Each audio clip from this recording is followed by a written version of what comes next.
नमस्कार फ्रेंड्स, तुमच्या सर्वांचं माझ्यावर पुन्हा एकदा मनपूर्वक स्वागत। आज मी तुमच्यासाठी घेऊन आलेली इथं मँगो आईस्क्रीम। आणि ही जी मँगो आईस्क्रीम आहे आपल्याला अगदी घरातल्या वस्तूंपासूनच बनवायची आहे। त्याकरता मी इथे एक मोठा आंबा घेतलेला आहे, इथं अर्धा लिटर दूध घेतलेलं आहे, एक वाटी साखर घेतलेली आहे। साखर तुम्ही तुमच्या आवडीनुसार कमी जास्त करू शकता। आणि इथं 2 चमचे कॉर्नफ्लॉवर घेतलेला आहे। आता हे जे दूध आहे ते आपण आटून घेऊया। इथे दूध मी गॅसवर ठेवलेलं आहे। तुम्ही गॅसची फ्लेम फुल करूनही दूध आटवू शकता। गॅसची फ्लेम फुल केल्यानंतर तुम्हाला कंटिन्यू हे दूध हलवावं लागेल। आता बघा, दूध आटवताना आपण इथं चवळ भांडं घेतलेलं आहे, म्हणजे ते दूध लवकर आटेल आणि आपल्याला जसं हवं त्या प्रमाणामध्ये हे आपल्याला घट्टसर दूध इथं मिळणार आहे। बघा, अगदी लगेच आपलं दूध इथं उकळायला लागलेलं आहे। आपल्याला अगदी 5-10 मिनिटं त्याला छान उकळून द्यायचं, म्हणजे लगेच ते आटलं जाईल। आता हे उकळी फुटलेली आहे, त्याच्यामध्ये आपण ही साखर ऍड करूया। साखर तुम्ही तुमच्या आवडीनुसार कमी जास्त करू शकता, कारण ती आंब्याच्या गोळ्यावर साखर डिपेंड असते। इथे 10 मिनिटं झालेली आहे, आपलं दूध बरंच इथं आटलेलं आहे। आता बघा, यातलं सर्व दूध आपण याच्या कॉर्नफ्लॉवर मध्ये ऍड करूया आणि याला व्यवस्थित मिक्स करून घेऊ। त्यात एकही गाठी राहता कामा नये असं मी कॉर्नफ्लॉवर आपण इथं पूर्णपणे व्यवस्थित मिक्स केलेलं आहे। आता हे दूध आपण याच्यात ऍड करूया आणि याला व्यवस्थित 4 ते 5 मिनिटं आपण उकळून घेऊया। परत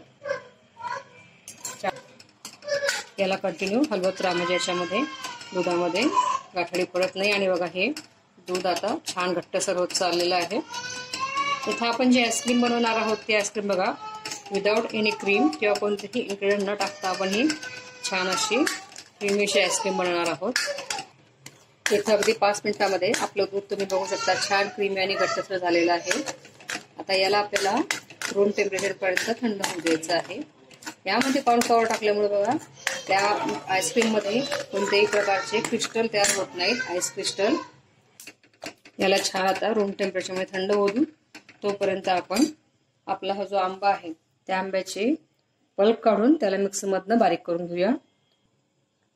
मिक्सर मधनं बारीक करत असताना याच्यामध्ये साखर, दूध किंवा पाणी तुम्ही काही ऍड करू नका, फक्त आपल्याला पल्प छान बारीक करून घ्यायचं आहे। इथे आपले दूध रूम टेम्परेचरवर थंड झालेलं आहे। याच्यामध्ये बघा, मी हा आंब्याचा पल्प बारीक करून घेतलेला आहे मिक्सर मध्ये, तो ऍड करूया आणि व्यवस्थित मिक्स करून घेऊया।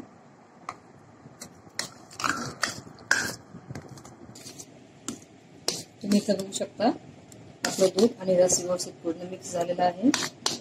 मिक्स करताना त्रास होत असेल तर तुम्ही रवीने किंवा डायरेक्ट मिक्सरच्या भांड्यामध्ये त्याला मिक्स करू शकता। आता त्याच्यामध्ये तुमच्या आवडीनुसार तुम्ही वेलची पूड, जायफळ, ड्राय फ्रूट्स याच्यामध्ये ऍड करू शकता। मी याच्यामध्ये वेलची पूड ऍड करणार आहे।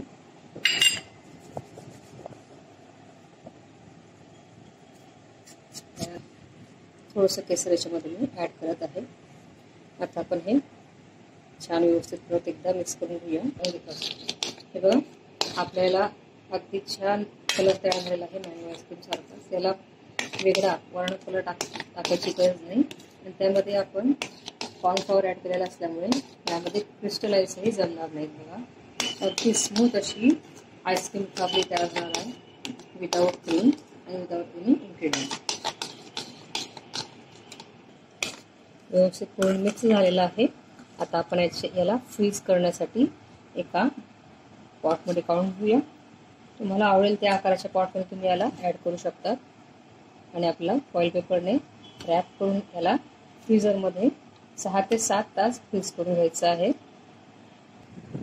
इथं पूर्ण आपला इथं आईस आपण याच्यामध्ये भरून घेतलेला आईस्क्रीम। आता हे आपण फ्रीजरमध्ये पूर्णपणे पेपरने रॅप करून 6 ते 7 तास फ्रीज करून घेऊया। इथे 6 ते 7 तास आपले झालेले आहेत आणि इथं आपली आईस्क्रीम तयार झालेली आहे। आता तिला आपण ड्रायफ्रुट्सने छान डेकोरेट करूया।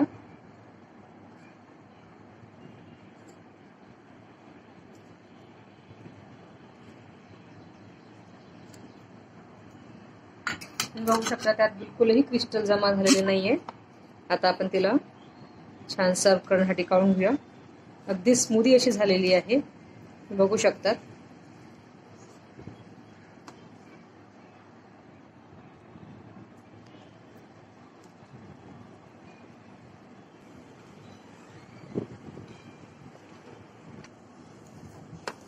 बघा अगदी स्मूदी झालेली आहे, जशी आपली बाहेरची आईस्क्रीम असते तशीच.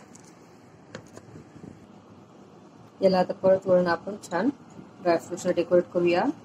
बघा इथं आपली मँगो आईस्क्रीम रेडी झालेली आहे. तुम्हाला जर माझा व्हिडिओ आवडला असेल तर प्लीज व्हिडिओला लाईक आणि शेअर नक्की करा. तुम्ही जर माझ्या चॅनलवर नवीन असाल तर प्लीज चॅनलला सबस्क्राईब करायला विसरू नका. परत पुन्हा भेटूया नवीन व्हिडिओ सोबत. धन्यवाद. बाय.